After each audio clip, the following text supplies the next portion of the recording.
this is the next point about how seismicity is monitored. There is a protocol. This is the protocol for hydraulic fracturing sites.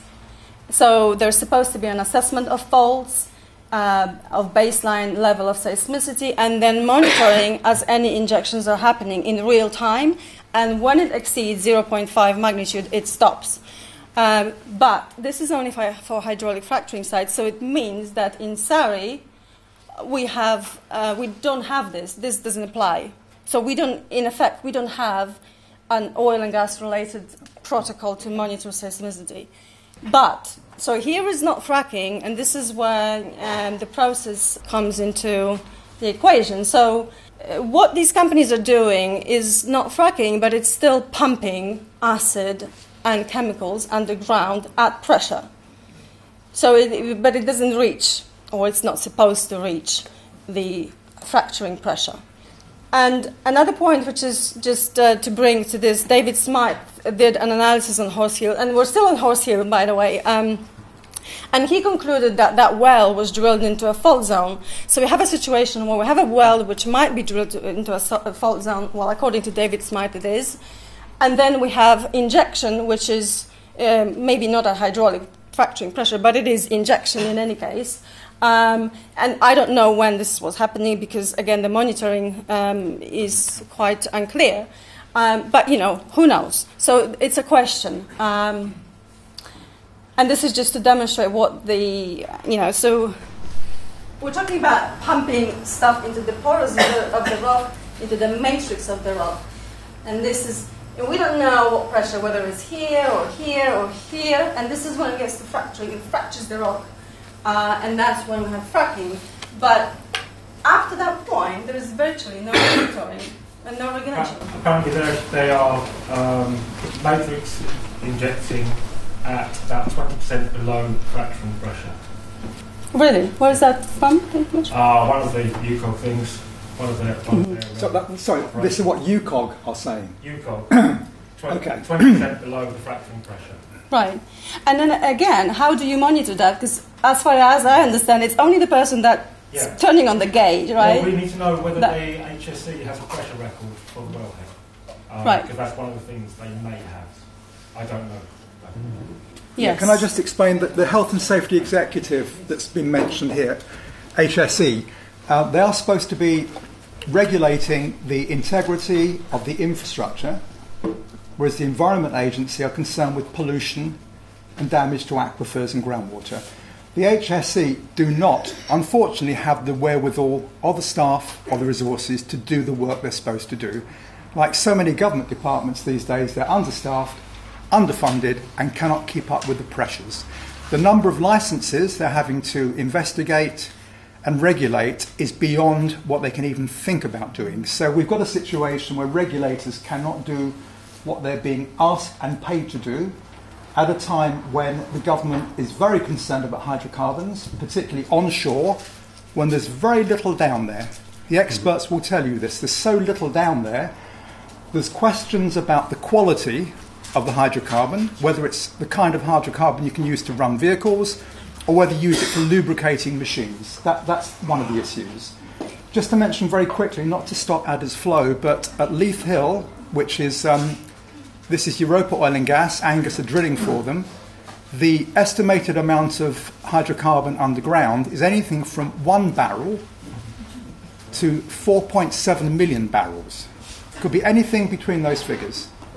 That's from the chief executive of Europa Oil and Gas. And of course, he's veering towards 4.7. The Gatwick Gusher, they added 3 noughts on that one, just to give you the impression that there's a lot more down there.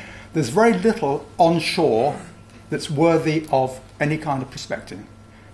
But what's happening is the share prices that you're seeing plummeting at present, they've gone down to penny shares now, from 45p to 6 and 7p. The money from that will not be invested in the UK. It's going to parts of Eastern Europe where the regulation is even poorer than it is over here. So it's used to boost sentiment. The flow test that Ada mentioned, the flow test, you always give the impression you've got a great flow test because you get more shareholders getting on board, thinking, oh, this is good, I'll make some money here. But the flow testing, when you start to aim at fractures, is very short term. It's 4 or 5 days maximum, because you're rupturing something that's ruptured. You get a sudden gush, as if you've got a cut on your wrist. It will gush out and then it will stop and slow down after 5 days. That is what the investors are trying to do. They're trying to jump on a bandwagon when there's nothing down there worth prospecting at all. The experts will tell you that. This is what Angus said, and they also sent an email today. They, I don't see anyone from Angus here, but they picked up on this meeting and sent an email to the parish council, and laying out all the reasons why this has nothing to do with them. They have a FAQ. I just want to mention this to bring this into this conversation. They have an FAQ on their website that gives a bit more information about why they think that. So, but they basically said it's physically impossible that it would be them. And can I just say, alongside alongside what you're saying, it's very interesting to note that in April 2011, when we had the earthquakes at Blackpool, the maximum was 2.3, much less than here. A statement from Quadrilla, the oil and gas company, was, "This is nothing to do with us at all." 6 months later, they had to apologise and take full responsibility because they got caught out by the British Geological Survey.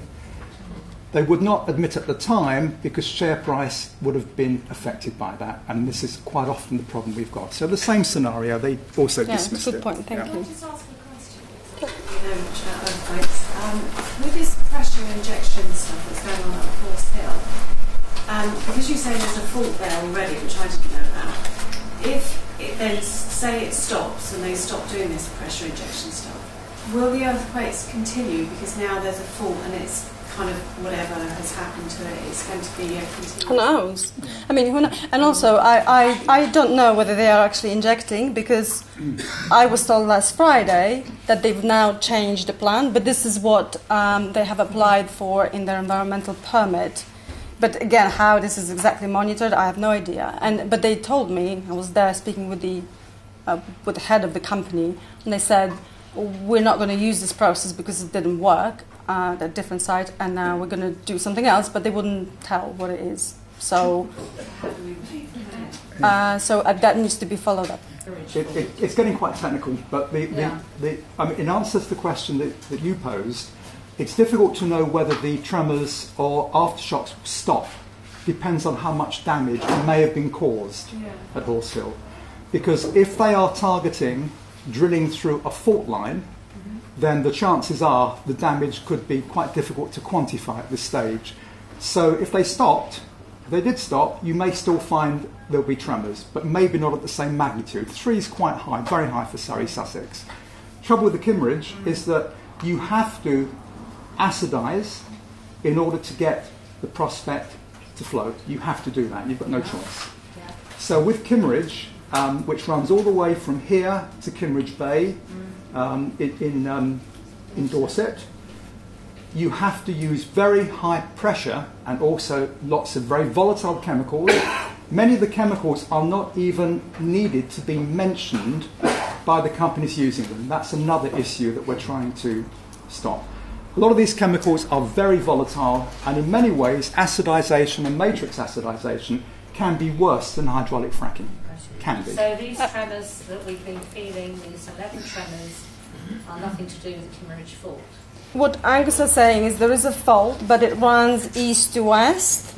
So any movement would be going to Westcott, not south. Okay. Right, so this is that's how they're saying it's physically impossible, but I don't know any more than that. And I think this is what the BGS is now also looking into, where these faults are. Maybe where are the faults that we don't know about? I was at the meeting yesterday in Parliament Street, addressed by Peter Stile, who is the man who's brought these issues to the fore recently.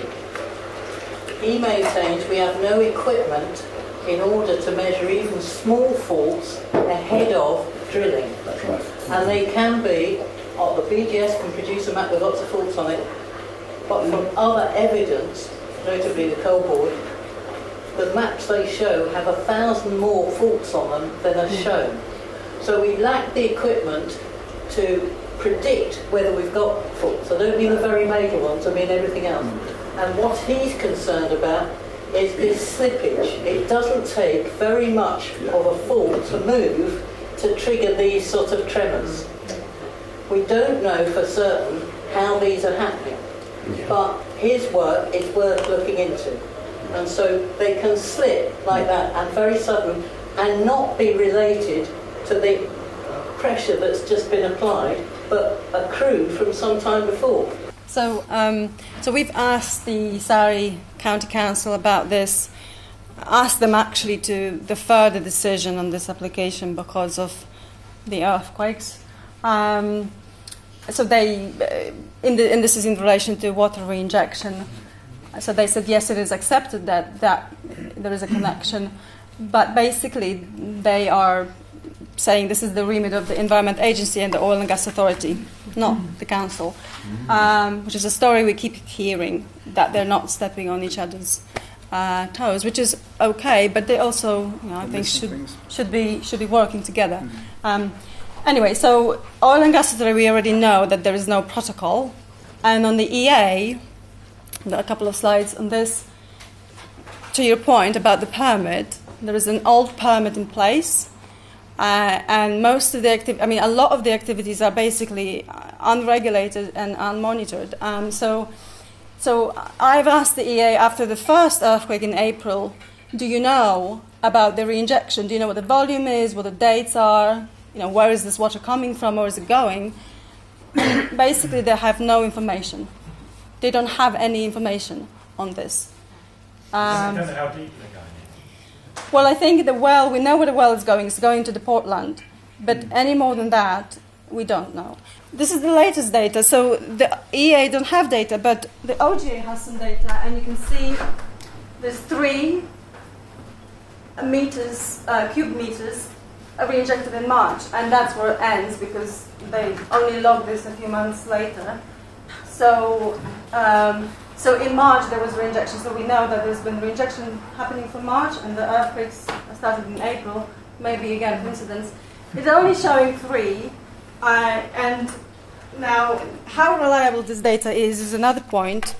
So when you look at this is the table from the report, and for the period January 2015 to 2016 to January 2016, so a year, we've got 3,254 cubic meters re-injected from both Brockham and Lidsey at Brockham. But when you look at the OGA portal, it's 0. I just wanted to make the point that we don't know, right? That we have no idea actually, because this data, as it says in this box, is not verified in any way. So it's relying on the operator telling the OGA what it is, and the OGA put it there, and it's sitting there, and that's it. Nobody checks it. The regulators don't even seem to be correlating between each other what it is. So now, and how much it was, who knows? But in any way, that number isn't that high. In gallons, it's a lot higher. But when you compare it to the high volume reinjection wells in Oklahoma, that's nowhere near what they're injecting there. So this is produced water. So this is what is produced with the oil. Because when you produce oil, some water, groundwater comes up with it, and then it gets separated in the tanks and re-injected back into the formation, which is... You're not starting off with fresh water? No, that's a different... The kind of activity that's been happening at Brockham and is currently taking place at Brockham, that's not using, to my understanding, any water, like fresh water. Waste disposal. This is just the produced water. So, and then we've also asked the Health and Safety Executive about re-injection, Jim, and they have no data. So we have no data. Maybe someone does somewhere, but it's not in the. I haven't been able to find out what it is. So, and this is the second part. So shall we take a break and or Can I just ask a quick or question? Yes, shall we maybe continue? it's time for It's very questions. small. Do you know where they're injecting into? Which strata? The Portland. Yeah, Yeah, into 1200. sandstone. Yes. Yes, Which Portland is- sandstone. It's about 1,200 metres down.